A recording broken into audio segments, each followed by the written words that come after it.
Hermanos, que Dios les siga bendiciendo en abundancia. Doy gracias al Señor por la oportunidad de en esta tarde compartir la palabra del Señor con cada uno de ustedes, rogando sea de edificación.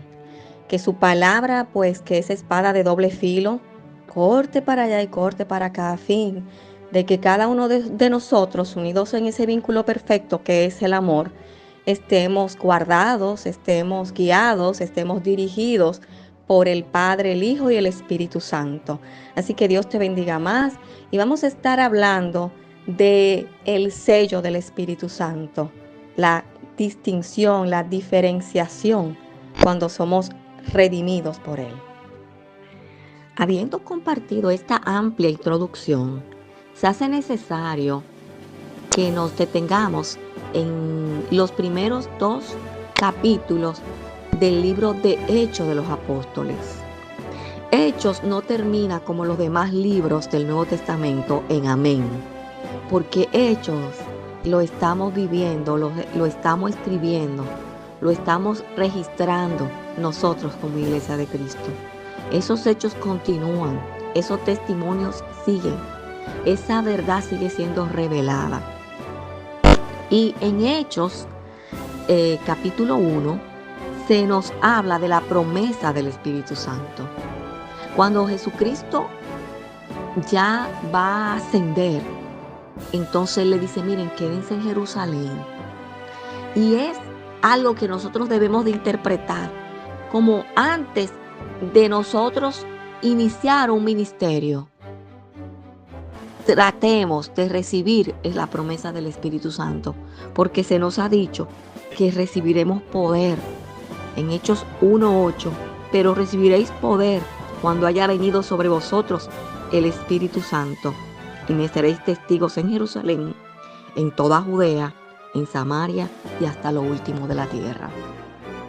No puede haber un ministerio completo sin el conocimiento dentro de nuestras limitaciones humanas de lo que es la plenitud del Espíritu Santo en esta obra de alcanzar a otros, en esta obra de mantenernos firmes, en este deber de estar unidos al Señor como las ramas al tronco, ahí para recibir la savia, la alimentación, la unidad, la integridad en el nombre de Jesús.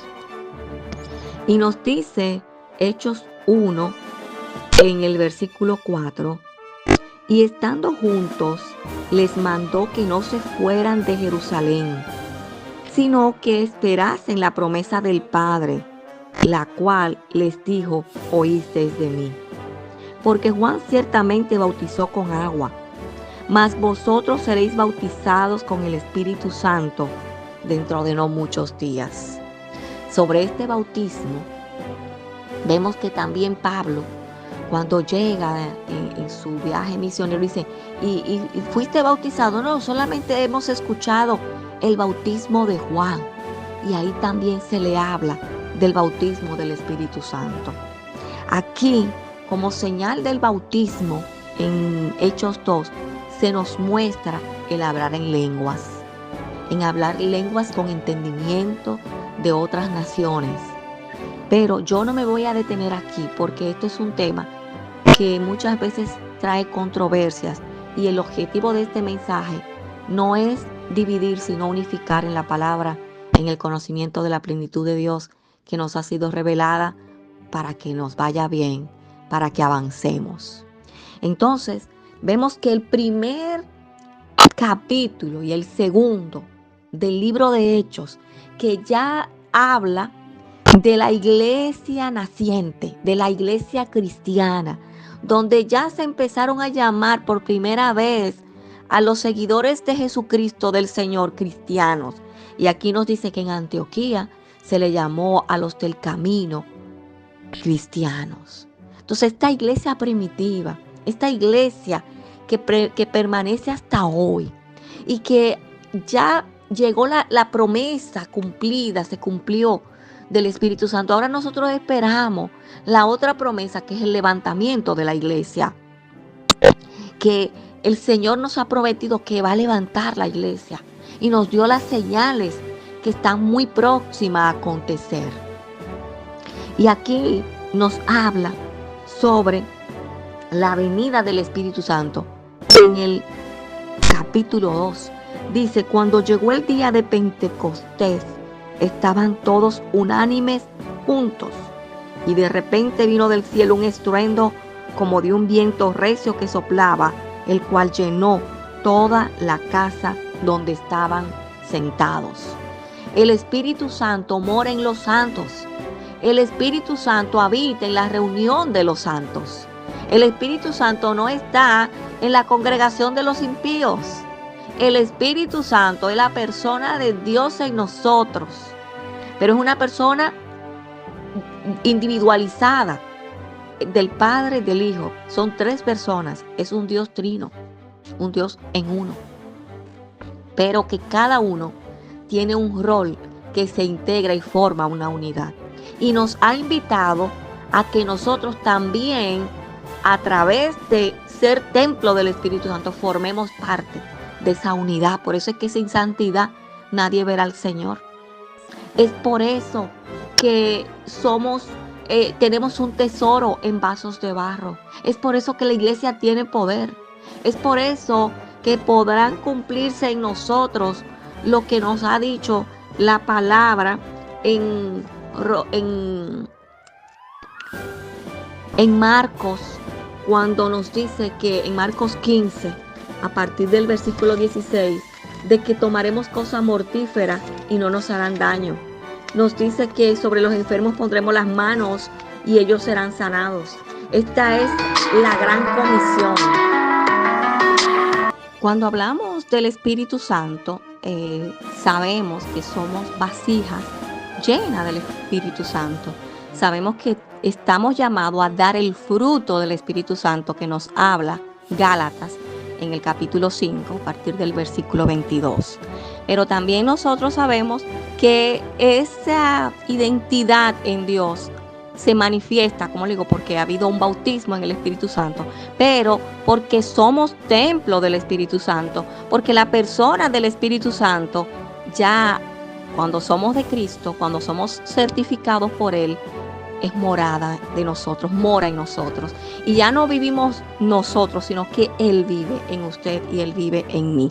Y nos dice Efesios, esta epístola del apóstol Pablo, en el capítulo 1, vamos a leer del 13 al 14, dice: en Él también vosotros, estamos hablando de nuestro Señor Jesucristo, habiendo oído la palabra de verdad, el evangelio de vuestra salvación, y habiendo creído en Él, fuisteis sellados con el Espíritu Santo de la promesa, que es las arras de vuestra herencia hasta la redención de la posesión adquirida para la alabanza de su gloria. El que no está en este mover en Dios de manera sincera, auténtica, el que no está alineado a esta visión, probablemente se está perdiendo de lo mejor. Tal vez está en la congregación, pero no se ha sentido parte. No se ha sentido parte del cuerpo de Cristo, que Él es la cabeza. Y nosotros nos dejamos dirigir por Él. Nos dejamos guiar. Y también usted sabe que la palabra nos dice que el Espíritu Santo es nos fortalece. Nos dice: mira, no te preocupes de qué vas a hablar o qué vas a decir, porque el Espíritu Santo te va a dar palabra, va a suplir la necesidad. El Espíritu Santo nos da discernimiento. El Espíritu Santo nos hace sentir acompañados, porque Él dice: mira, yo no te voy a dejar solo ni sola. Yo voy a estar contigo todos los días hasta el fin. Yo les enviaré un consolador que esté con vosotros. Y tener esta convicción de que estamos aquí en el mundo, pero en el mundo nosotros le hemos dicho que sí al Señor. Y entonces esa confirmación, esa aceptación mediante ese libre albedrío, porque no es por imposición, sino por una elección, la mejor elección. Ya nosotros andamos acompañados, andamos fortalecidos, tenemos la mente de Cristo, como nos dice su palabra, porque vosotros tenéis la mente de Cristo. Pero tener la mente de Cristo es ser una vasija llena del Espíritu Santo.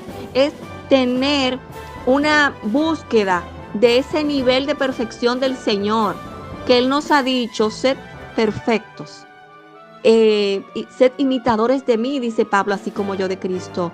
Y Jesús nos dice, sed imitadores de mí, así como yo de Cristo. Y también sed imitadores de mí, nos dice el Señor, porque Él es como el Padre. Entonces usted y yo tenemos que aprender de Él. Dice, aprended de mí, que soy manso y humilde de corazón. Busquemos primeramente el reino de Dios y su justicia, y después todas las demás cosas que el Señor sabe que necesitamos nos serán añadidas. Pero eso tiene que ser en esa unidad con el Padre, el Hijo y el Espíritu Santo. Y la persona del Espíritu Santo es lo que el Señor nos ha dicho. Mira, ya yo no voy a habitar en templo hecho de mano de hombre, en casa, sino que ustedes serán mi morada. Y usted decir que es morada del Espíritu Santo nos compromete, le compromete a una vida que no nos agrade a nosotros, ni a nuestra temporalidad carnal, sino que vaya en búsqueda de agradarle a Dios, de buscar su voluntad agradable y perfecta, de poder decir, mira, no vivo yo en mí, el Señor es que vive. Y también nos dice el Señor, el que ama su vida la perderá, pero el que la pierde por causa de mi nombre, la ganará. Entonces, si vivimos, para Él vivimos, y si morimos, para Él morimos, sea que vivamos o que muramos, somos del Señor. Es decir, que mi voluntad se anula para que sea la voluntad del Señor la que se glorifique. Y te lo puedo decir de una manera más sencilla. Juan el Bautista, cuando ya tiene el conocimiento de que Jesucristo vino a cumplir su ministerio, donde Él vino a preparar, a anunciar, porque Juan era creído por el pueblo, era el profeta que anhelaban, que llegó después de Malaquías, habiendo pasado varios siglos. Entonces era una tacita de cristal. Entonces Él viene a dar testimonio de la luz. Y Él dice, es necesario que yo mengüe para que Él crezca. No es mi protagonismo, es la gloria y la exaltación de Él, porque Él solo la merece. Entonces es necesario que yo decrezca para que Él crezca en mí, para que Él se deje ver. Y es exactamente lo que nos toca a nosotros hacer, de que cuando nos vean, hay veces que ni siquiera habría que predicar, pero vivimos de tal manera que nos preguntan por Él. Nos dicen, ¿usted es cristiano? Y tal vez ni hemos abierto la boca. ¿Por qué? Porque nos parecemos a Él, porque nos identifica el amor, la misericordia, porque estamos dando el fruto del Espíritu Santo, que es paz, benignidad, amor, fe, templanza, mansedumbre, que es un solo fruto, pero se manifiesta cuando usted y yo tenemos la persona del Espíritu Santo habitando en nosotros. Entonces vamos a cuidar esta autenticidad, vamos a cuidar este sello. Y nos sigue diciendo en Efesios 1, capítulo 1, Efesios capítulo 1, en el versículo 14, como hemos dicho, que es para la redención, hasta la redención de la posesión adquirida. Porque la forma de nosotros saber que vamos para el cielo es porque tenemos la marca de Cristo, porque tenemos la sangre de Cristo que nos ha redimido, que cuando pasa el ángel de la muerte, como si fuera el ejemplo que la Biblia nos presenta, cuando el ángel iba por las casas de los judíos, de los hebreos, que no la tocaban porque tenía sangre en la puerta. Entonces, la muerte no nos puede alcanzar porque estamos llenos de la vida, y Jesucristo es la vida y vida en abundancia. Y el que esté en Cristo, aunque esté muerto, vivirá, porque Él es la vida. Entonces, en nosotros no hay espacio para la muerte, porque somos de Cristo y Él es la vida. Y todos estos términos están súper conectados. Entonces, vamos a ver también a Efesios 4, capítulo 4, en el versículo 30, que es un versículo puntual a los fines de nosotros ver esto que estamos hablando. Dice, y no contristéis al Espíritu Santo de Dios, con el cual fuisteis sellados para el día de la redención.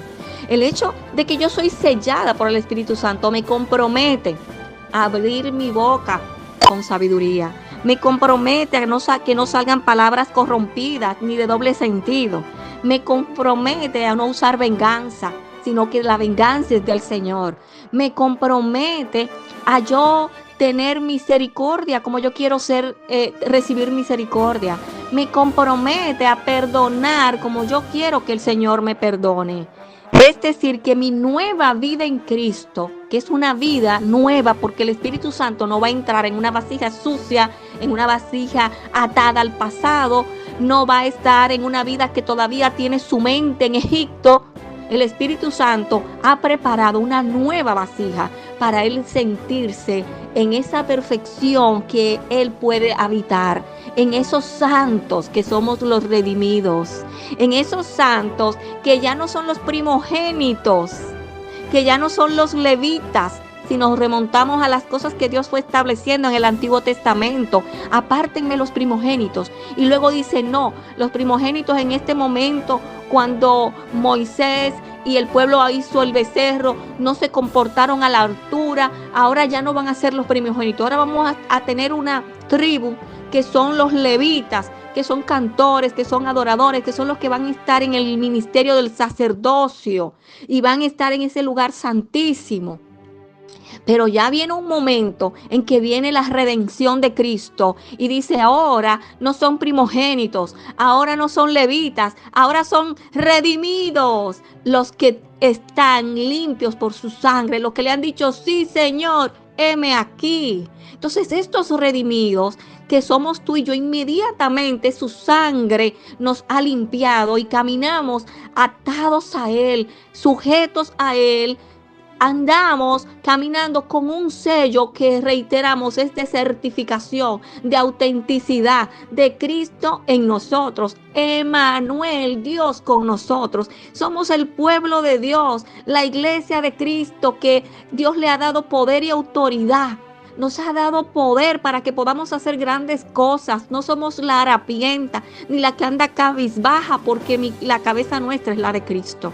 Así que tengamos conciencia de todo lo que esto representa, para que levantemos los ánimos, para que nos pongamos dispuestos a seguir hacia adelante, a conquistar a otros, a dar por gracia lo que por gracia hemos recibido, para que otros también alcancen esta plenitud, la que el Señor nos ha regalado gratuitamente. Pero sin autenticidad, sin santidad, no lo vamos a lograr nada. Estamos perdidos. Nadie vería al Señor.